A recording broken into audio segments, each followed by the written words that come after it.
Welcome everyone, this is Prav. Today I'm going to show you how to use GPU acceleration for LSTM networks in Colab.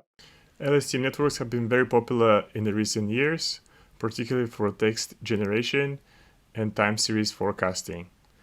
The major benefit of the GPU accelerated LSTM network is that it's about 10 times faster than the traditional LSTM network.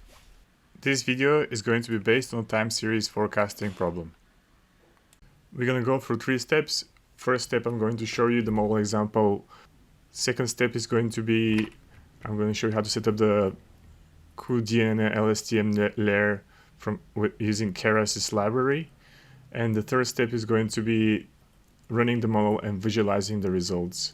I've assumed you've all used Google Colab. If you haven't, it's very easy to log in using your Google account.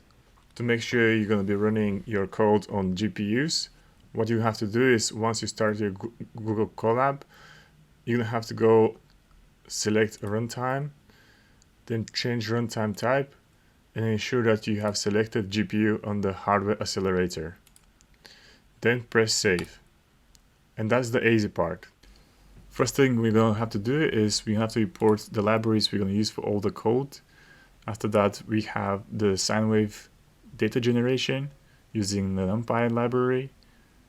And straight after that, we plot the data. Now you can see we have this nice cyclical pattern which we're going to use to train the LSTM network on.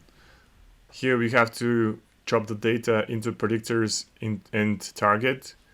This is the function that takes care of this.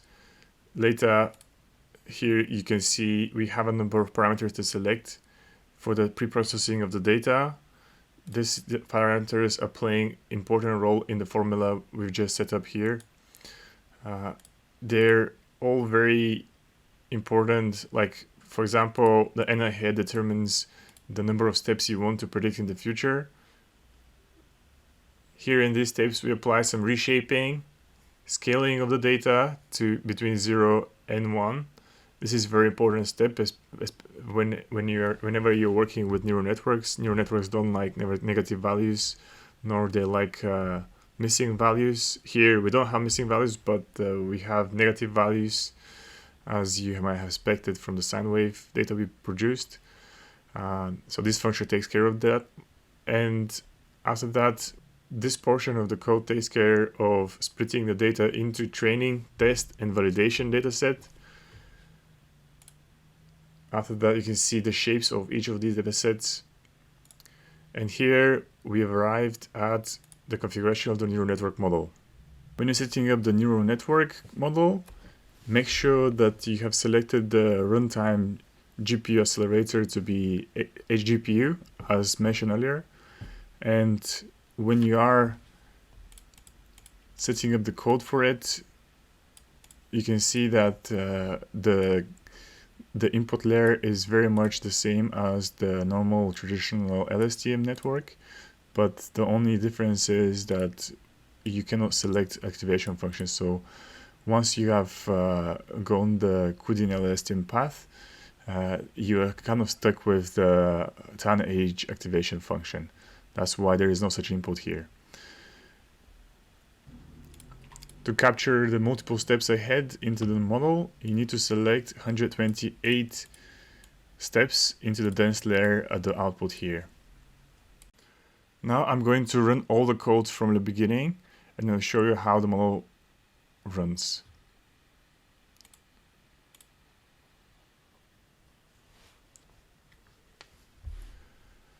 You can see that the model converges very fast. I've done another video with another example using just the traditional LSTM network, and that was running 10 times slower than the GPU accelerated network.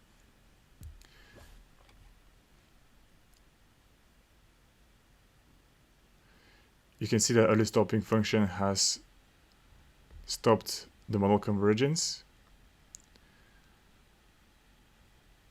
And here, now we're going to inverse scale the data, and we're going to plot it. Here we are the results. We can see that the predicted window of the sequence is a very high correlation with the actual data. This is also indicated later in the metrics we have evaluated. You can see that there is a clear follow-up of the actual data, but also that in the peaks and the troughs, there is slight errors there, which could be noticed. Overall, all the metrics, the evaluation metrics we have used here underneath seem to show very good results, apart from the MAPE, which stands for the mean absolute percentage error. And normally it's a metric which has errors inside with it when you're running it over longer sequences of data. So there's no need to necessarily use that as an indication. If you found this video useful, please give it a thumbs up, like it, comment it, and I'll see you in the next video. Thank you.